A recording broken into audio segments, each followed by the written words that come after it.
Give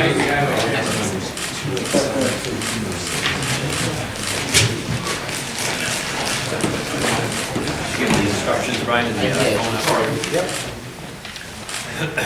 Good afternoon. Thanks for coming. We're here today to talk about the forecast that was released this morning, which shows that the state of Minnesota's budget for the upcoming current 2 years is facing a $1.2 billion deficit. I want to start by saying I think this proposed deficit is certainly significant, but it is solvable. We want to make sure, though, as we address and solve this challenge, that we keep two key principles in mind, and these will be two important principles for our administration as these matters get resolved. And the first is Minnesota needs to live within its available resources. Our state government needs to live within its means. And number two, the state of Minnesota needs to be a more business-friendly and job-friendly state. As we saw in the forecast this morning, the main reason for this deficit is a decrease in wages and a decrease in jobs in Minnesota, of course mimicking what's happening nationally. And we need to make sure that we do all that we can to make Minnesota a more competitive place and a more likely place for people to start businesses, grow businesses, and provide jobs and provide paychecks for hardworking Minnesotans who rely on those paychecks to keep their families and their communities and their quality of life where they would like it to be. I want to just step back and also say that this is very consistent with what's going on in most states around the country. There are, I think, 48 other states in the country that are facing same or similar circumstances. So this is not unique to Minnesota, nor will many of the solutions that we'll be considering going forward be unique to Minnesota. Our state is not immune from the historic national economic crisis, but we will do all that we can to make sure that Minnesota climbs out of this crisis as quickly as possible, with a particular focus on providing private sector jobs, encouraging private sector jobs, not just emphasizing the growth in government jobs as some would like to do. To make Minnesota more competitive, that's going to include holding the line on taxes. Costs are one measure of where people decide to deploy capital, build buildings, add jobs, buy equipment, do all the things it takes to keep a private economy moving forward. And Minnesota needs to be more cost competitive in that regard, amongst other things. As we solve this budget crisis, we're going to work with the legislature. They are scheduled to convene here in early February. The magnitude and nature of this deficit is such that most of it can be resolved in the time period that the legislative session will occur. There will be a couple of exceptions to that because of the irregular nature of a couple of large payments. One of those will be possibly considered for unallotment between now and the legislative session. Will be a portion of the local government aid payments that will be made at the end of December. We'll have a final decision and more information about that in the coming days and weeks. I've also today directed our state agencies to hold back 3% of unspent funds so that those monies can be available for reduction by the legislature or, if need be, by our administration. And then finally, I want to just underscore that this again shows that we also need, in my view, a better way to handle our spending commitments relative to revenues. We have a system that is based on the legislature and the governor convening and making decisions in the spring. As an example, this past session, legislature and the governor made legally binding, final and firm spending commitments for the upcoming 2 years. Those are legally locked in. But of course, the revenues then are still a speculative matter. They may rise, they may fall, they may stay roughly the same, but they are much more speculative than the spending commitments, in my view. So those things need to be more closely aligned, and that's why the proposal that we made a few weeks ago to have Minnesota adopt a constitutional amendment that would limit initially future spending increases to the revenues that came in the door to the state's coffers in the preceding 2 years would help smooth out some of that gap, and I think would improve the stability and reliability of the budgeting process and policymaking process in Minnesota. I also would like to just point out, though, that the DFL, as you'll hear from, I'm sure, in a few minutes, will say, you know, we need to raise taxes. The Democrats will always say we need to raise taxes. Had they had their way last session and in previous sessions, they would have raised taxes by a big amount. But let's say last session they would have proposed and passed a $1 billion tax increase for the purposes of spending, which is what they wanted to do. We'd still have a $1 billion deficit today. We just would have higher levels of spending, even if they hadn't gone down that path and succeeded with it. I think that's misguided and unwise for lots of other reasons, but that's some of the rhetoric that I'm sure you'll be hearing in the next hour or so. With that, I'll be happy to take your questions. Governor, the state has already dispersed nearly $7 billion of funding for the current biennium. By the time the legislature convenes in February, another $2.5 billion is scheduled to go out the door. That's 30% of the biennial budget. Do you feel confident that you'll be able to get to the session in February while only unallotting the portion of LGA funding that you mentioned? Yes, I'll answer that more directly, but I should have offered Tom a chance to add anything that you wanted to add. If you had your shot at it. I spent a half hour at these guys. I'm available for your questions. Well, first of all, the state out of the general fund spends somewhere around $40 to $50 million a day just out of the general fund. So each day matters.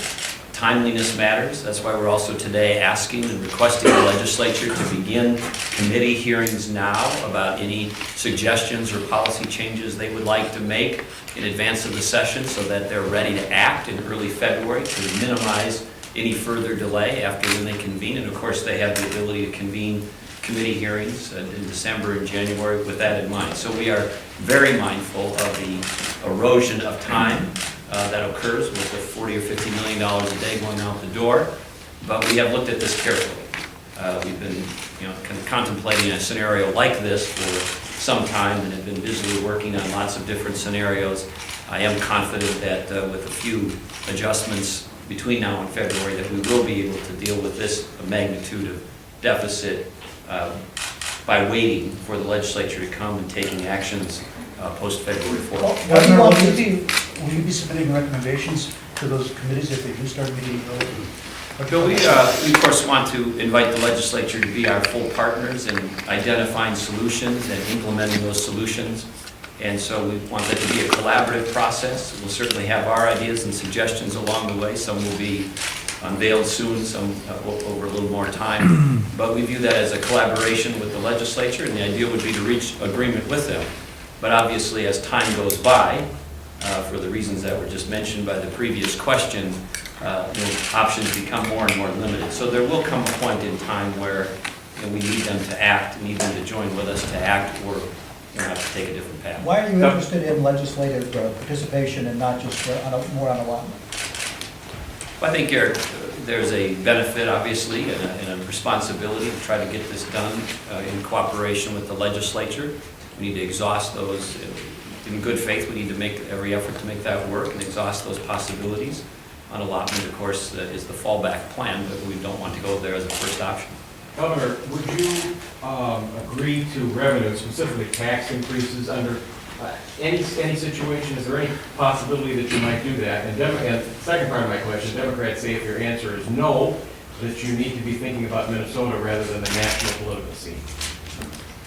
Well, first of all, Bill, you have to put this in context. Again, I think with the exception now of Montana and North Dakota, every state in the nation is facing the same or similar circumstances.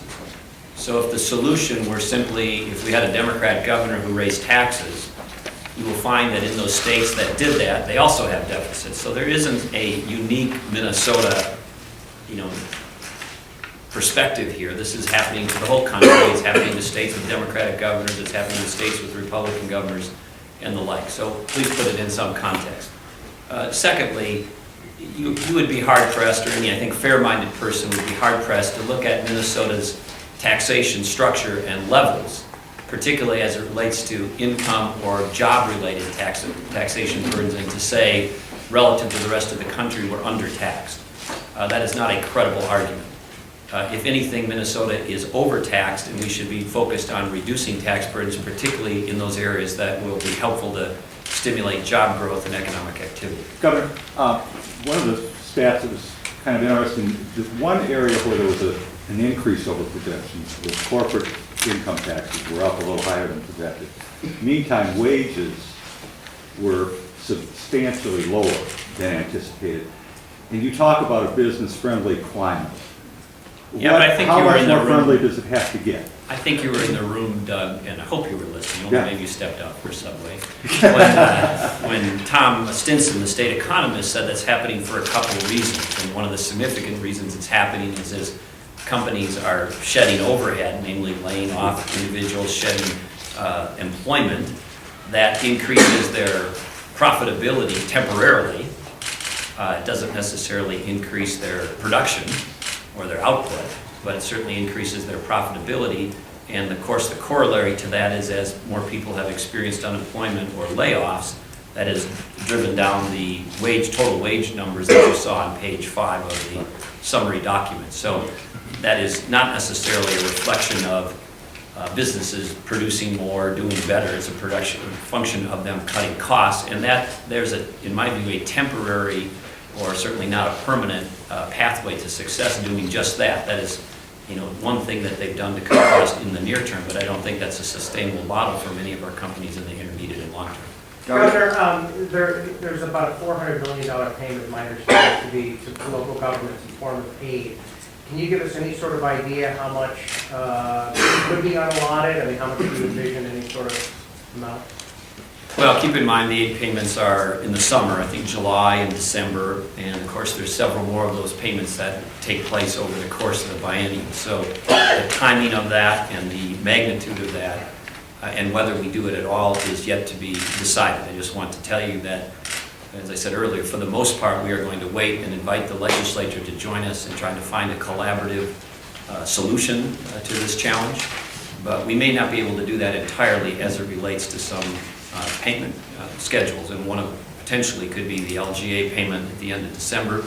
But again, as to the magnitude of that, size of that, or whether we do it at all, there's a number of steps we need to take, a number of consultations we want to take before that can be decided. Governor, you talked about some of the solutions that could be rolled out in the future. Can you give us some indication of some areas where you might be looking to close the budget gap? Yeah, nearly all of them. I mean, Specific?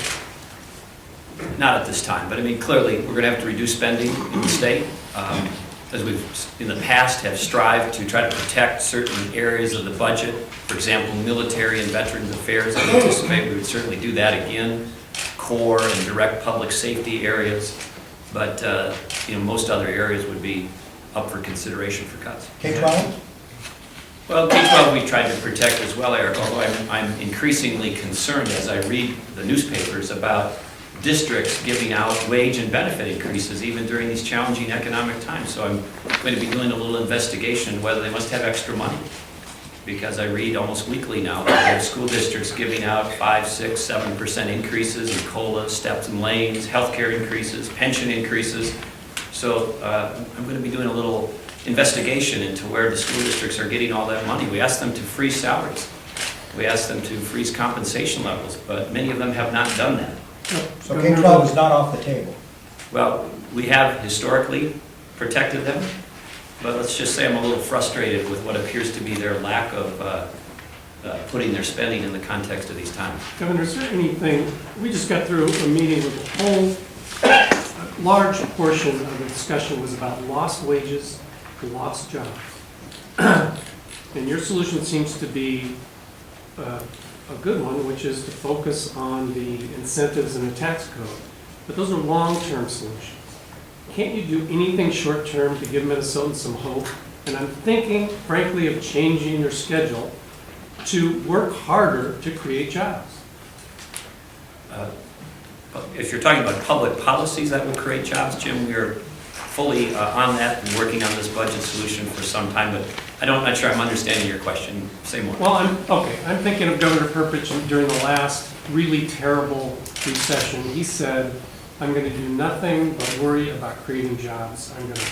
And frankly, he did some things that were a little wacky, but he did all of his travels nationally and internationally were focused on promoting Minnesota as a place for business, and he also wanted to cut business taxes, which you wanted to. Yeah, on Saturday I Shouldn't leave you for be doing more of that? I think well, first of all, on Saturday I leave for a trade mission to do just that to South America, and similar to Governor Perpich and similar to what you just described. I think the best thing we can do in Minnesota, there's some short-term things we can do, but in the intermediate and long term, this needs to be a place where businesses want to start, stay, and grow. And the public policies underneath that broadly are what's most important. There's some one-off things and some one-off transactions that we do pursue and pursue regularly, vigorously, and regularly. But if you look at the World Trade Center, what was the World Trade Center in downtown St. Paul, and so many other things. It is, these one-off projects can succeed, sometimes they don't succeed, sometimes they sort of succeed. It's good, but it can't be just the main focus. We have to work on public policies that make the whole state more competitive as quickly as possible. Governor, We're we trying to get, legislative leaders soon to get working. And as to the work around here, it gets done. I mean, there's nothing in our office or administration that's not But getting if you're done. traveling the nation, why aren't you selling Minnesota instead of running for an office that doesn't exist for another 3 years? Well, I've said I'm not doing that. I haven't decided that yet. And the work here and around the country is getting done. I mean, I don't, what are you suggesting, Jim? Well, I'm suggesting that you take a more aggressive stance in trying to address the jobs problem, which we just heard. Yeah, there's no opportunity that we haven't pursued or any job that's been left undone relative to our office or the administration. And if you can identify one, let me know, we'll address it. Governor, will you attempt to get a DFL buy-in to an LGA on allotment, or is that unlikely and not worth the time? We'll certainly ask for their views on that and ask for their input. And if they got some alternative suggestions, we certainly will consider that. Governor, did you propose any tax cuts in 2010 in the legislative session? Will you propose any tax cuts? And would you go along with the broadening of the sales tax? Would that be considered a tax increase? Tom, we have said, of course, that we are open to and in fact have embraced various tax reforms, but they need to be either tax cuts or at the worst, revenue neutral. Governor, for years you've stood up here and talked about your frustrations with the growth in healthcare and how explosive it is and creating budget problems. Do you think your elimination of general assistance medical care has taken care of that? Are there still going to be some unexpected costs with MinCare, with homeless people, with more emergency room visits as the general? GAMC is just one slice of that, Mary, so it doesn't holistically solve the problem or reform the underlying problem. So that was one step in a much bigger picture. Do you consider that issue dead, though, and done, or are you Oh, no. open to some revival, reform, compromise? Talking about GAMC or the issue more broadly? Both, how about? It is nowhere near done. It is the main cost driver in government costs for school districts, for counties, for cities, for the state, for the federal government. Healthcare-related issues, and particularly publicly subsidized healthcare programs, are in dire need of change, are in dire need of reform. And the GAMC issue is just one step or one piece of a much larger picture. Governor, as a governor, you're talking today in more of a management standpoint, but also the position has leadership components to it. As you're coming into your last year, and we look at the history of many deficits over the course of your office, as well as small job growth early on and then significant job loss recently, how would you measure your term as successful?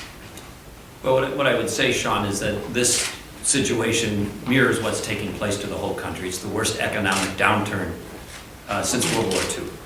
And so Governor Doyle in Wisconsin, Governor Granholm in Michigan, Governor in Ohio, Governor Rendell in Pennsylvania, Democratic governors all across the country are struggling with the same issues. So again, Minnesota from 2003 to 2008, amongst Great Lakes states, led, or nearly led, I should say, the job growth during that period of time before the economic collapse as to comparable states. The problem, of course, is that isn't where the job growth in the country has been occurring. It's been migrating to the south and to the west.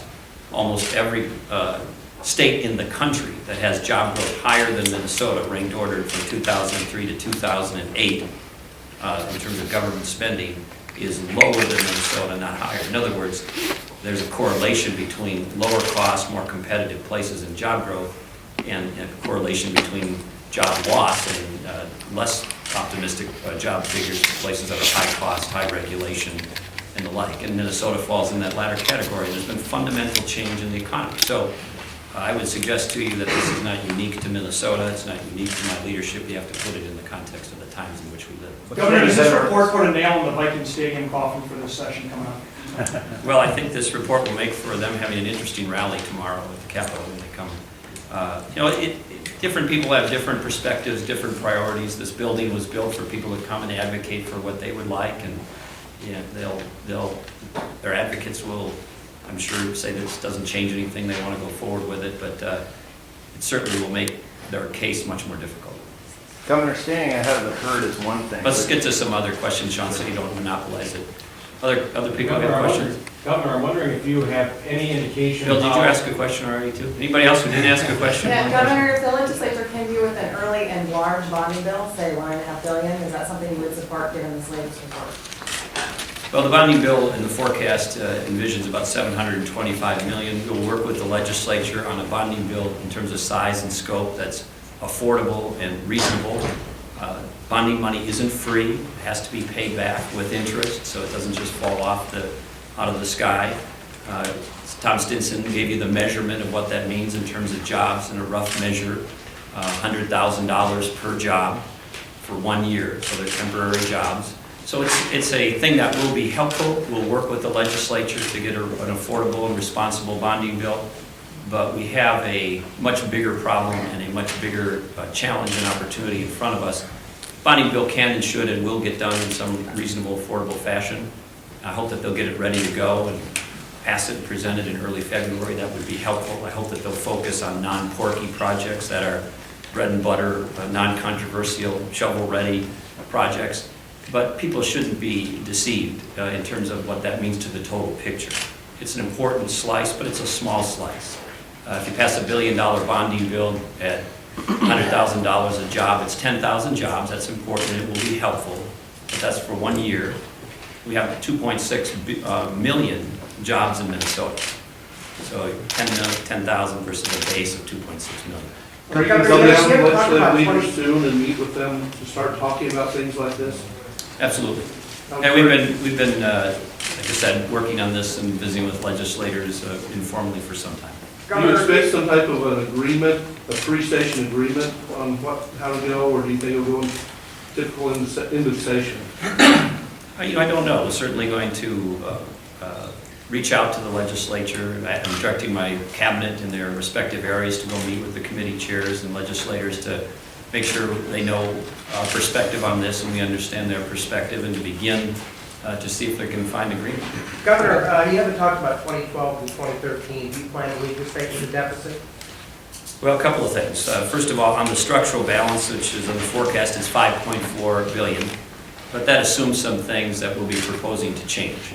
And if the legislature adopts them, they will change. So, first of all, that number of 5.4 assumes that the payment shift is paid back all at once in one lump sum in the next biennium. We would propose to pay that back over time, so that would take $1.2 billion off of that. If you make the unallotments that we've already made permanent, that would save you about another $1 billion. We're about to make another round of cuts that, if you roll them forward permanently, will save you another $1 billion or more. So that $5.4 billion becomes something more like, at least under our view of it and our proposals, $2 billion, and it's 3 or 4 years out, and the forecast will change that number yet again numerous times between now and then. So the answer is we are responsible for and balance the budget every 2 years. We do, we must, we should, and that budget in 12 and 13 will also be balanced because it has to be balanced. Governor, some of your critics are saying you're putting your political aspirations ahead of the state. Are you willing to take a run for president off the table in 2012 to put this issue to rest? I'm not sure what that has to do with it, Tom. Well, that's what they're saying. You're putting your political aspirations, possibly a run for president in Yeah, I 2012. disagree. My views on these matters haven't changed since 2003. They're not new. They're not somehow inspired by the implication in your question. So you're not willing to take it off the table? I don't know what I'm going to be doing after 2010, but I do know that I will finish my term as governor with the budget balanced in Minnesota, and we'll finish this term strong and well for the people in Minnesota. Do you plan on slowing down or changing your travel schedule nationally during the session? Yes, but I mean, keep in mind that the measure isn't that, it's does the work get done? And again, given the number of hours I put in, there's no work that's in my administration that's left undone. GAMC, Somebody else have a question, hasn't asked one yet? No? Governor, Let's go to the phone. We'll come back, we'll get your questions in, but let's go to the phone. Go ahead, on the operator, go ahead with your question. Okay, there are no questions from the phone. All right.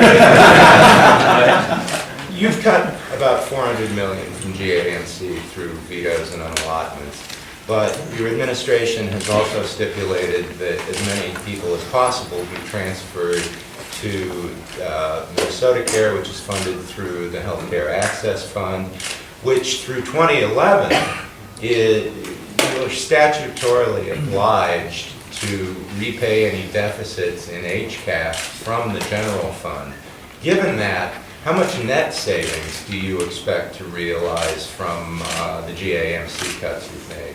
I don't have that number handy, but the forecast addresses the deficit in the Minnesota Care Fund. There was going to be a deficit even before the GAMC transfer. It accelerates that somewhat, but as to the relative increment, those numbers change. Thomas can get you that. Commissioner have a... He can get you that. Okay. I'm guessing. Governor, do you have any indication? The whole transfer, the whole deficit's 111 million in this forecast, but not all of that is attributable to GAMC. Governor, do you have any indication yet of the President's strategy in Afghanistan, how that might affect the Minnesota National Guard with redeployments, additional call-ups, that kind of thing? I do, Bill, and I get regularly briefed on those matters. There'll be more information forthcoming on some of that, but it's not yet ready for public release. Could you tell us, would you support reinstituting the draft? My view on the draft is that our all-volunteer Army has served us well. We want people in the United States military who want to be there. Defer to most of the military leaders who say that the draft is at this point not necessary, and that the all-volunteer Army is a model that they feel comfortable with and has served and is serving the country well. Governor, leaders in Wisconsin are contemplating calling a special session from mid-December to deal with the tax reciprocity thing. Have you given any thought to calling lawmakers back sooner to sort that out? We don't need to. If there's a deal, we have a different legal framework regarding that in Minnesota than they do in Wisconsin. Do you want to see it changed? Do you want? No, we have no problem trying to strike a deal with Wisconsin on reciprocity, but when the deal, whoever is advocating for that needs to explain to you where they're going to get the money. Governor, since you've taken taxes off the table, are there any options other than spending cuts to solve this problem? We'll be looking at and proposing spending cuts. Oh. Yeah. Executive Committee, what was the question? Basically wanted to know whether we're going to do it through spending cuts, and I said yes. Exclusively through spending cuts? Yes. Hey, Governor, getting back to the troops to Afghanistan, I know it hasn't been released publicly yet, but have you gotten the impression that there will be more Minnesota troops involved as part of that surge? Well, Tom, Minnesota in gross terms has the 6th largest National Guard in the country, which is quite remarkable for a state our size. There's regular demands placed on them in the war in Iraq and the war in Afghanistan and other places. As you've witnessed over the last 5 or 6 or 7 years, there are regular call-ups as a result of those wars. That is certainly likely to continue, but the details and timing of that in terms of future deployments will be announced in the future. Okay, thanks. Okay.